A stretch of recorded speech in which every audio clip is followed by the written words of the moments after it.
السلام علیکم ناظرین، میں ہوں سلمہ خالق۔ آپ دیکھ رہے ہیں KPN HG۔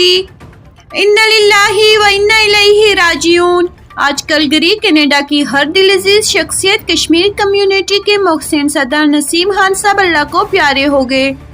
نسیم صاحب کا شمار کلگری میں آزاد کشمیر سے آنے والے اولین لوگوں میں ہوتا ہے جو 90 کی دہائی میں کلگری میں سکونت پذیر ہوئے اور یہاں آباد کاری کے لیے خود بھی محنت کی اور بعد میں آنے والوں کو بھی ہر ممکن مدد اور حوصلہ افزائی کی۔ ان کی خدمات کمیونٹی میں ہمیشہ یاد رکھی جائیں گی۔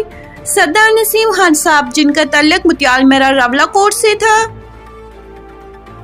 ہماری دعا ہے کہ اللہ تعالیٰ مرحوم کو جنت نصیب کرے اور تمام پسماندہ لواحقین کو یہ صدمہ برداشت کرنے کی توفیق دے، آمین۔ مزید نیوز اپڈیٹس کے لیے دیکھتے رہیے KPN HG۔